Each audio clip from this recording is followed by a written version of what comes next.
prisirišimas prie bet ko, tai yra lyg pastangų klozetas atsispirti pokyčiui, nes pastangų leidi labai daug vien dėl to, kad tipo, išlaikytum ten viską, kad niekas nesikeistų. Bet kai tai yra ta vertybė kažkokia prisirišimo, kuri tave laiko, tai yra tada ir tas perkštumas toksai atsiranda, tas toksai neišlaikymas to, dėl ko tu visų pirma prisirašai prie to žmogaus, daikto, prie vietos tos ir nežinau, tai šiaip žmogus pats iš savęs labai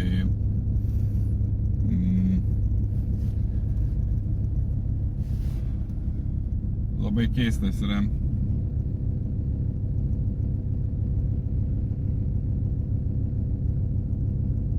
Kartais žmonės nori kažko paklausti, nori kažką pasakyti, bet tam nesiryžta. Nes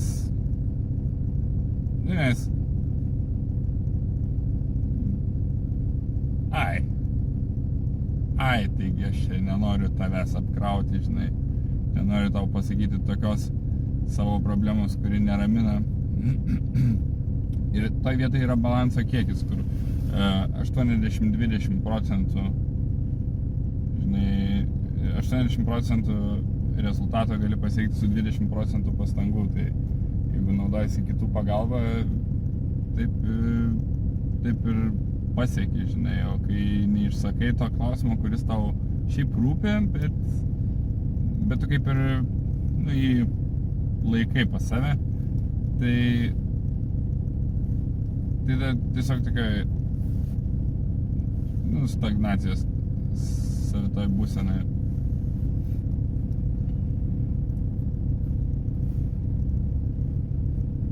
Nes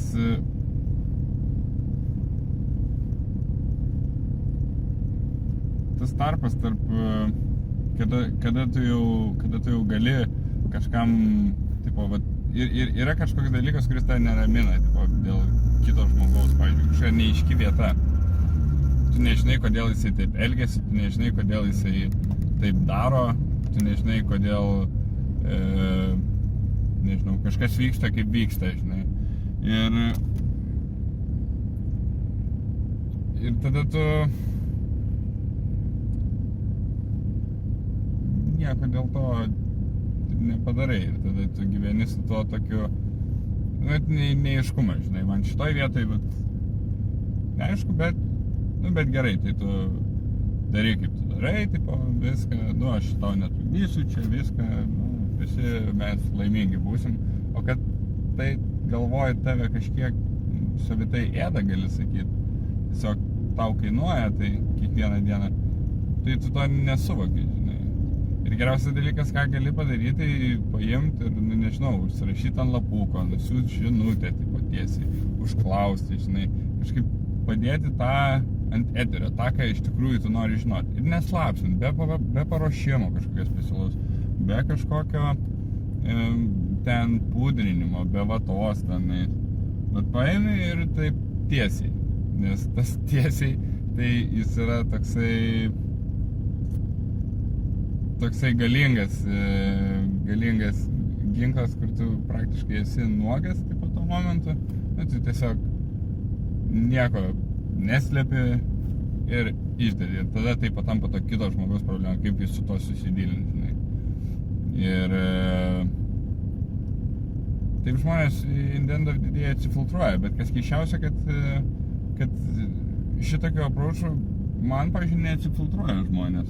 Jie kažkaip tik tai tave daugiau supranta ir tu, čia gal tas nebijojimas atsiskleis, gal mano nuomonė.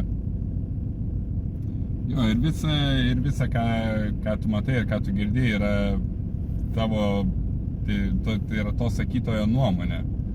Net ir knygos parašytos jos, jeigu jau knygoje, tai jau yra tiesa, ne? Tai šiais laikais gal tai reiškia, kad jeigu tai jau yra video įrašytas ir ten filmas sukurtas, tai jau yra tiesa. Ne, nebūtinai, tai yra kaip pažiūrėsi. Tie žmonės, kurie gyvena kažkokioj aplinkoje, kurioje nėra pasirinkimo, ką jam daryti, ta prasme, ten kokių nors ten narkomanų irštuose, taigi jie neturi pasirinkimo. Jie neturi pasirinkimo.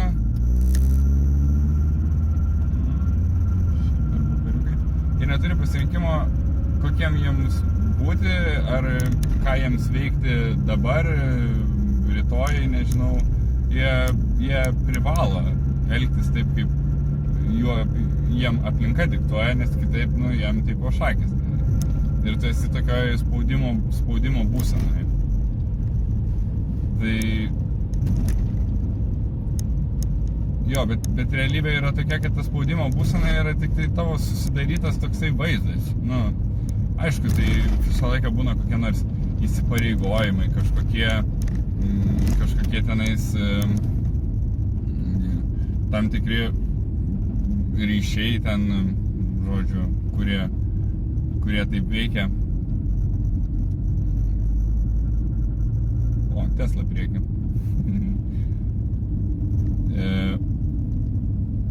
Bet nesvarbu, kokie tie ryšiai yra,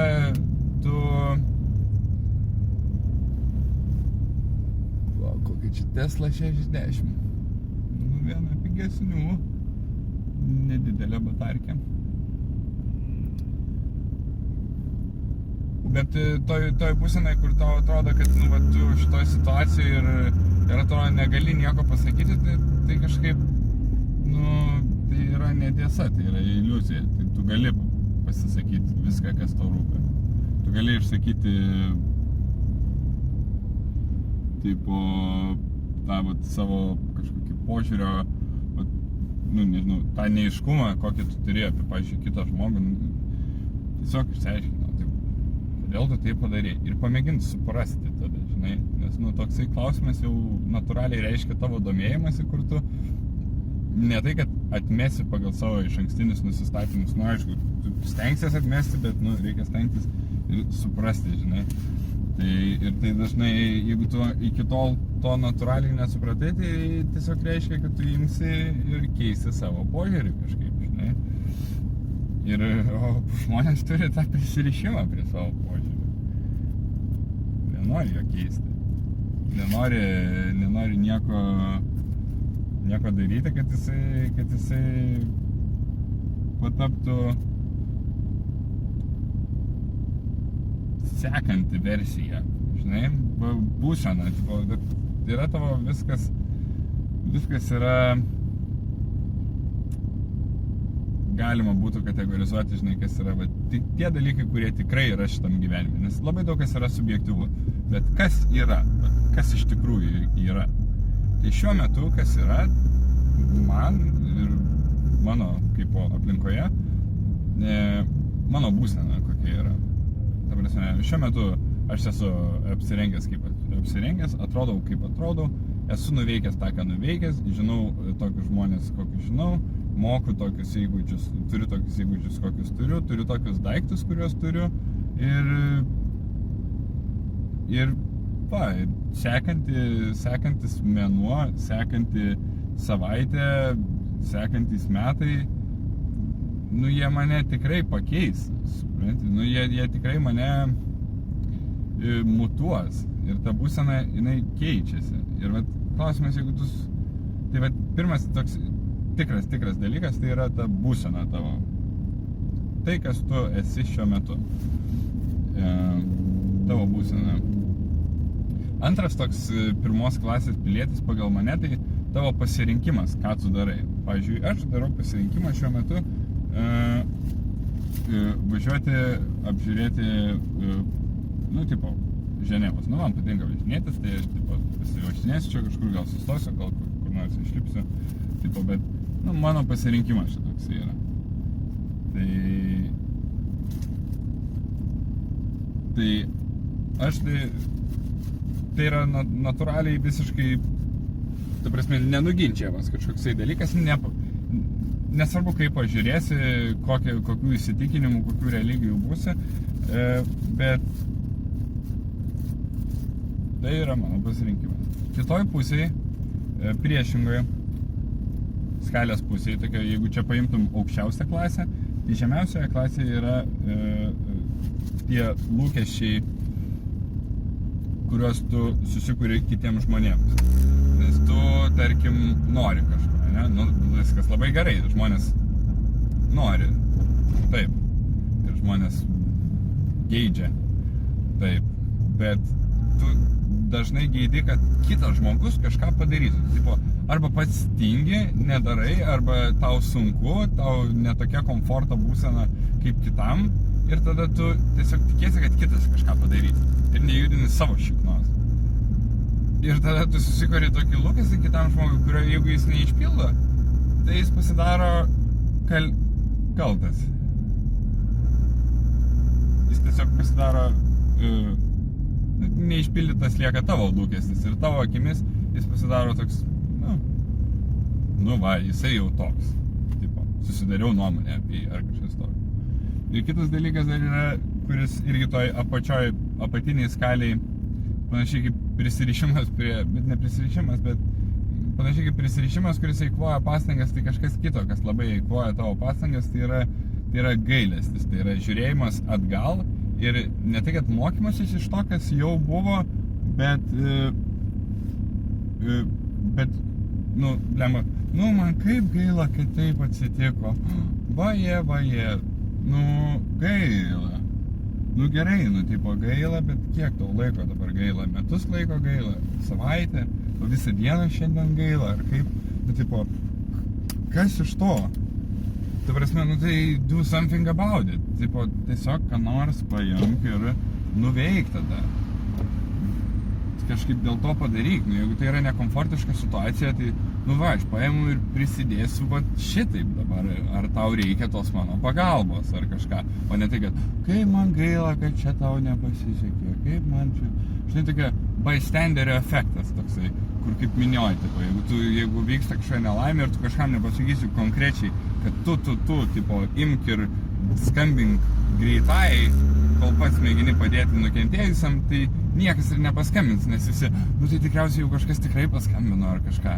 Ir tipo, ir tu betini tada ant tokio, kad kažkas tikrai paskambino, kai niekas, tipo, visi bystanderiai tokie. Tai va.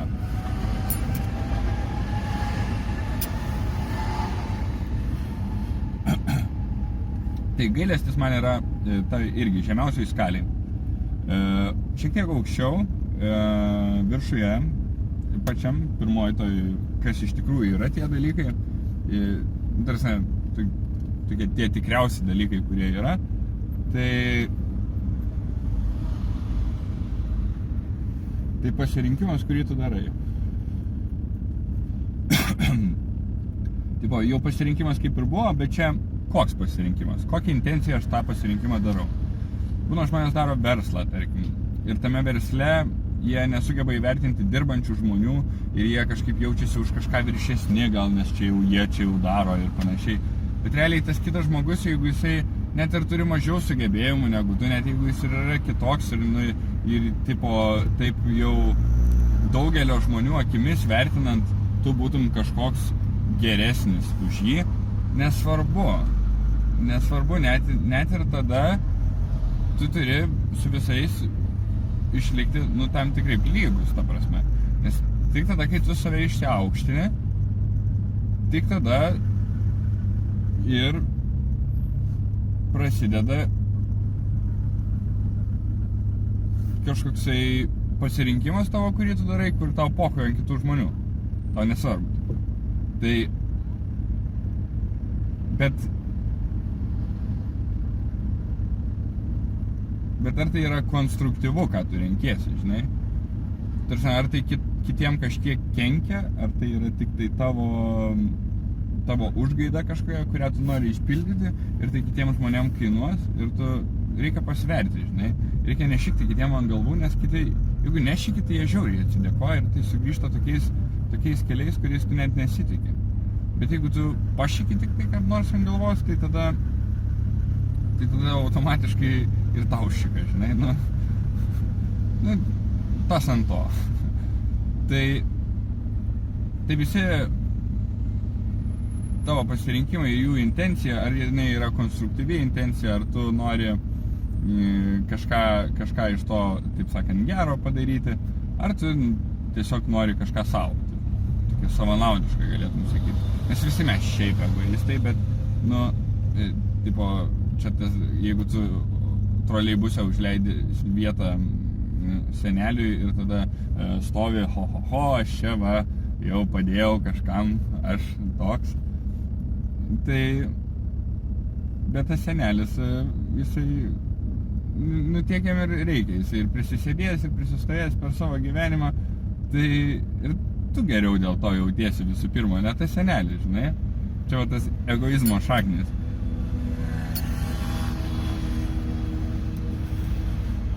Ir žmonės turi daryti, ką jie nori. Ir tu turi tai persekėti. Bet nelipant kitiem per galvas. Ta prasme, jeigu tu matai vieną kelią, kuris yra lipti kitiem per galvas, tai tu nepakankamai ieškai kelių, nes iš kiekvienos situacijos yra bent 7 išeitis. Iš kiekvienos.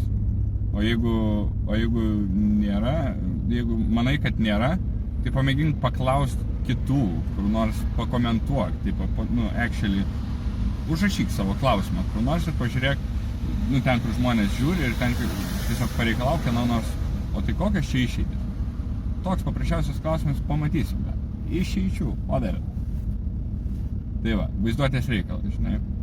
Tai va, when you're stuck, rely on others, gali sakyti. Tai gerai, tai čia yra kitas tas pirmos klasės toksai pilietis, tipo, kokį tu pasirinkimą darai, ar jis yra geras, ar jis yra blogas, ar kokios paskatos jis yra.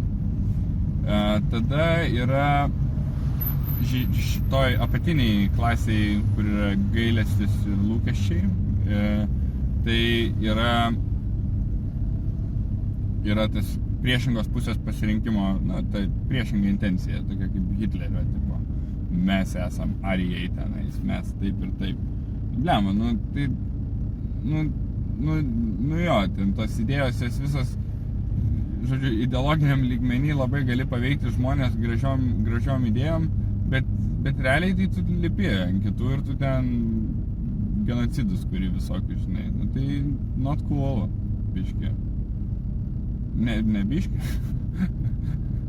Žodžiu, šiaip not cool. Tai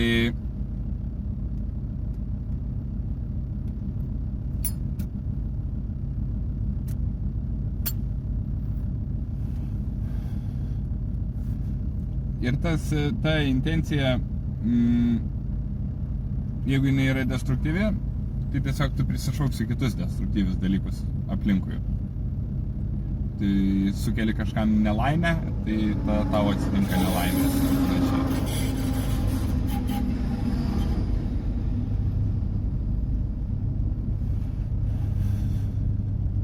Ir šiais laikais yra labai lengva viską prikomplikuoti ir panašiai, bet pakankamai sunku supaprastinti.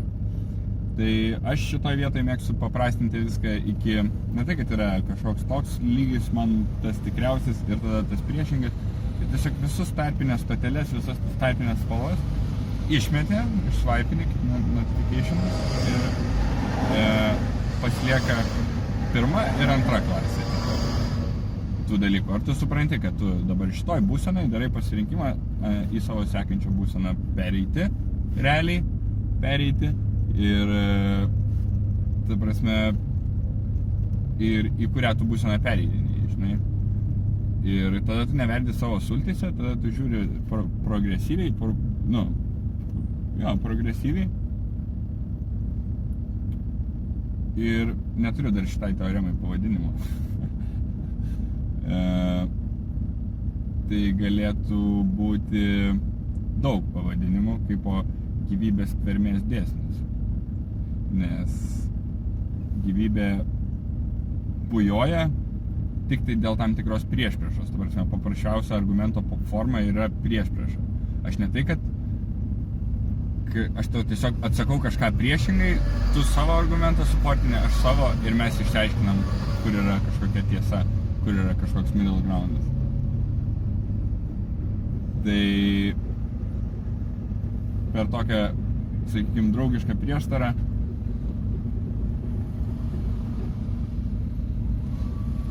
o ten prieki būgnai groja.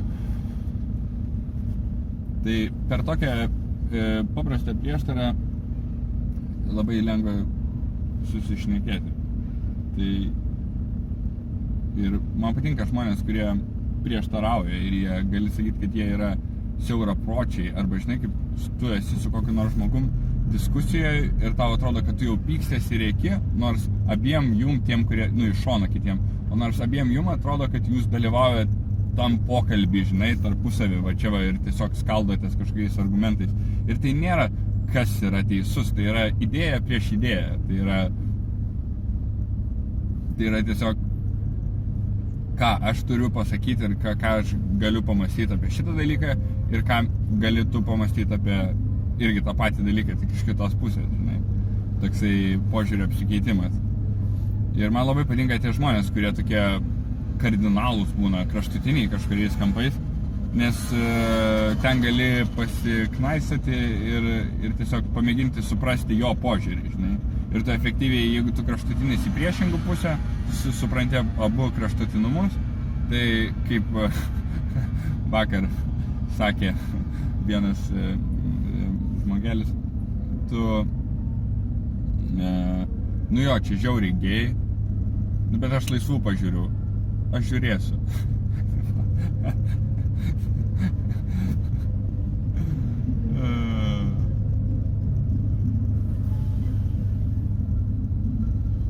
Jo, reikia nepamesti ir humoro jausmo.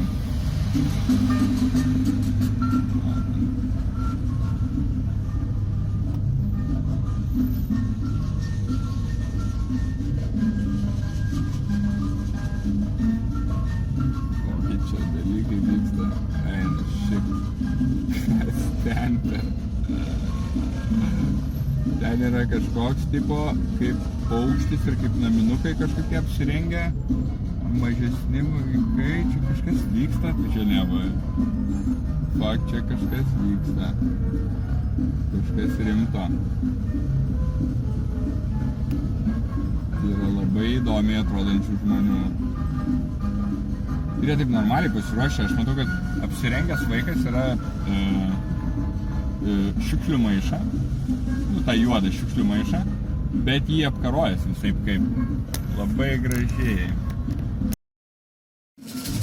Bet tai va maždaug atrodo, tai yra pakankamai taip ir labai paprastai, šiaudų tiesiog. Šiaudais apsikarstę tipo ant šiukšlių maišo, kažkaip priklijuotas pririšta ar kažkas tokio. Tai labai taip, na, tiesiog. Nu gerai, ir kas čia bus toliau? Gera pradžia pusėje darbo, kaip sakoma. Reikia mėginti važiuoti tiesiai, iki kol nebus kur važiuoti tiesiai, ne? Nu, kad į centrą. Dabar aš ieškau į centrą. Jo.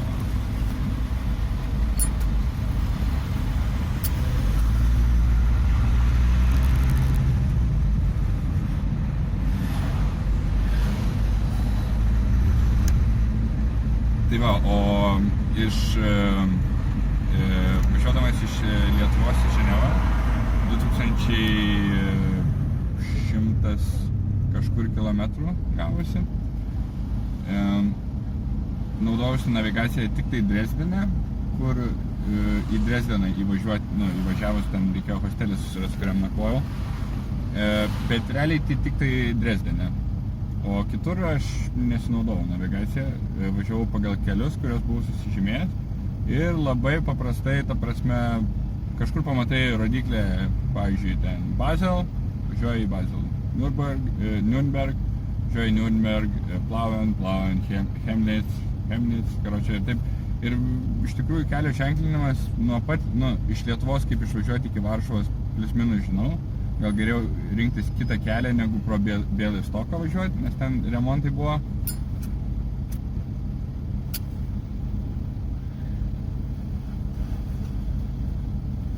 Bet realiai susigaudyti yra paprasta. Ir čia, žinai, anksčiau būdavo su popieriniais žemėlapiais, tipo, aš tai tik pasižiūrėjau ir tada, tipo, stengiausi nenaudoti žemėlapio, tai net ne popierinio, net ne skaitmeninio, bet tiesiog nenaudoti žemėlapio, žinai, iš tam tikros intuicijos. Tai visai įdomus eksperimentas ir labai pasisekė, kad nepaklydau. Nors pagal mano pačią spėjimą, kiek atsimenu, 20% dariau, kad nepaklysiu, tai netraukiau ir labai pasisekė, buvau pakankamai tikras, kad gausis, nes kažkaip įsivaizdavau, žinai, kur važiuoti. Gerai, kas čia toliau? O, vėliavų prikabinta, čia kažkas vyksta plemba. Oho, koks fontanas.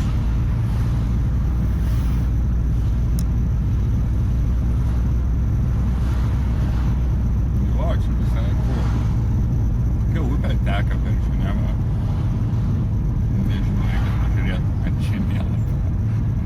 Šitą dalyką iš nuojautos nepasakysiu. Praslinkau pro raudoną šviesoforą. Taip, vis dar važiuoju pagrindiniu keliu, neįsivaizduoju, kur yra jau centras, matau Rivė. Nu, įdomu, išvažinėsiu iš centro, tai apsigręšiu. Arba reikia paieškoti kokių nors gražių vaizdelių, nes čia yra, čia kaip ir kažkokia upė teka, o ten toliau yra tas ežeras didelis. Ten turėtų būti visai gražu. Destination is clear now.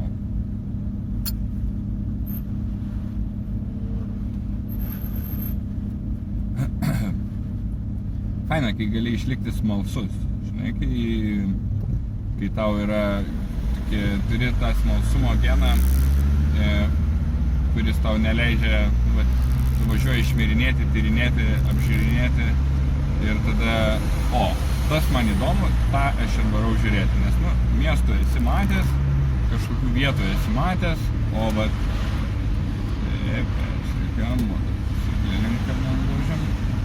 kažkokių vietų esi matęs, o realiai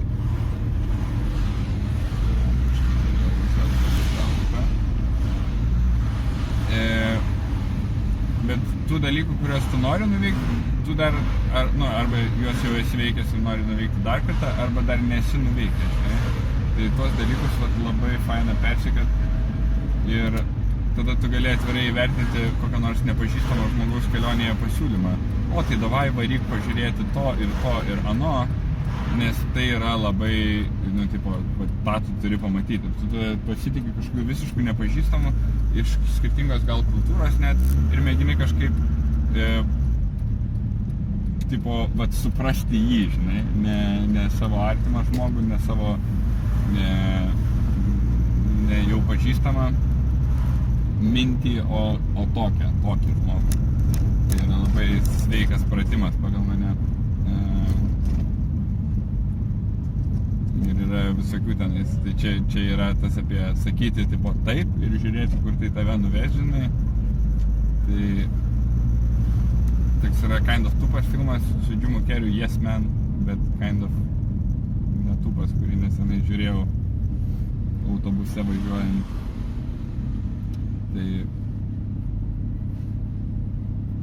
Tai ten būtent apie tai sakyti, taip, bet suprask iš tikrųjų, ko tu nenori.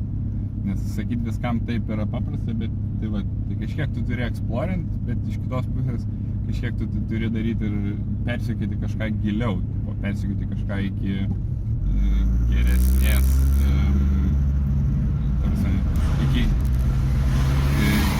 iki gilesnės kažkokios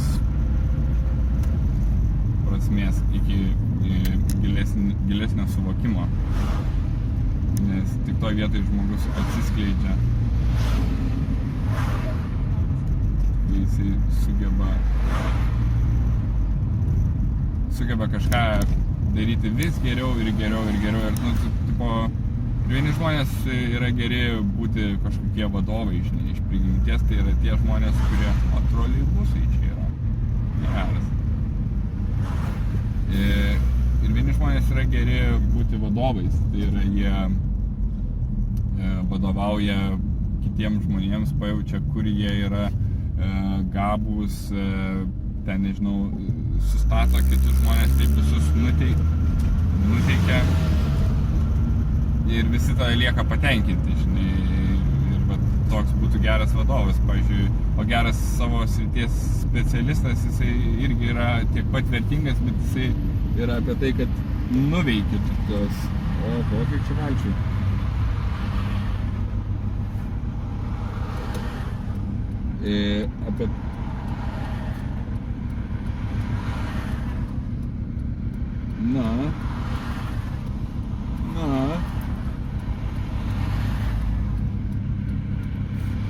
Apie tai, kad tu nuveiki ir padarai kažką ir kiekvieną kartą stengiasi padaryti geriau negu praeitą kartą. Ir tu domiesi, tu ten esi smalsus toje savo srityje, sferoje. Ten, kur tu išmanai, ten tu gilinėsi dar labiau, nes ten tu esi labiau įgalus. Ir tai vat vadovai taip daro su žmonėm ir žmonių ryšiais, tarkim. Ir vat yra tokių gerų jų, kurie to nepameta, kad viskas yra apie žmonės. O jau tie kiti žmonės, jie, ta prasme, vieni yra daugiau tarpe kažkur tarp su žmonėm bendraut ir actual labai geras specialistas. Kiti yra kažkur daugiau prie visiškai gero specialisto, jiems tai žmonėm neįdomu, jam įdomu grinai dalykinė pusė. Treti yra dar kažkokie. Ir vat, kaip tarp šitų dalių viskas gražiai susijungia, kai niekas nesipriešina. Kai niekas nesipriešina, tada visos tos dalis susijungia ir tipo viena kitą, kaip gali sakyti, papildo, išpildo, tiesiog duoda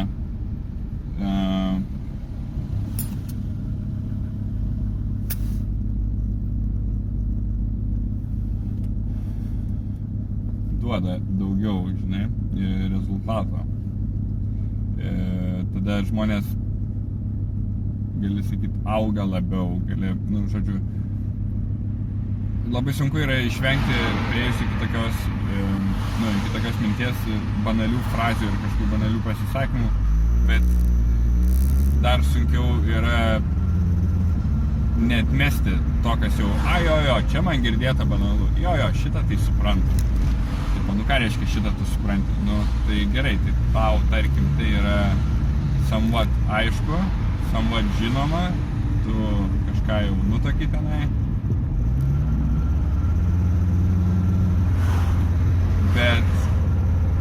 Bet šitam kontekste banali frazė turi savo atspalvį.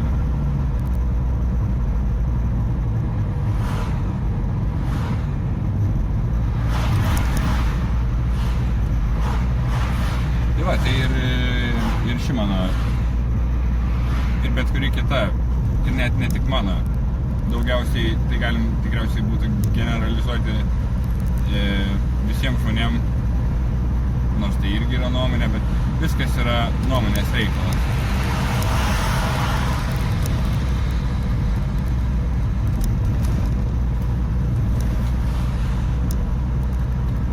Ir jeigu ir žmogus šnekėdamas nesako mano nuomonė, kablelis ir kažkas toliau eina, bet jis tą turi omeny, nu, jisai iš savo nuomonės tai sako. Nu, tipo, jisai savo nuomonę turi ir tau šneka. Nesvarbu, ar jis tai pasako, ar nepasako. Tai nuomonė tada. Ir, jo. Čia gražu. Kokį tarpeklį matau. Ne tarpeklį, šitą iškišutį ar kažką. Jau nuvažiuosiu, gal kokią nors viečkę sustot rasiu. Lemba, čia labai gražu.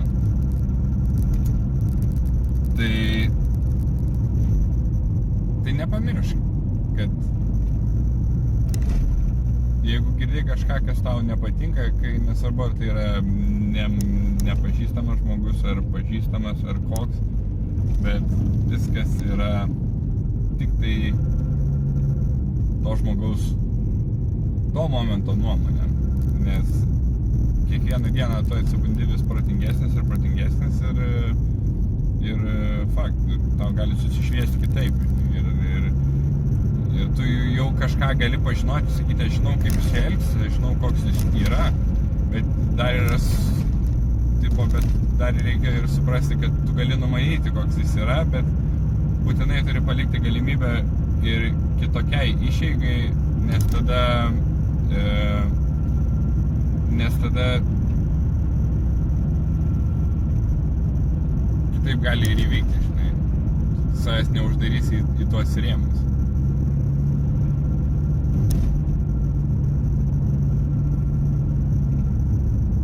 Jo.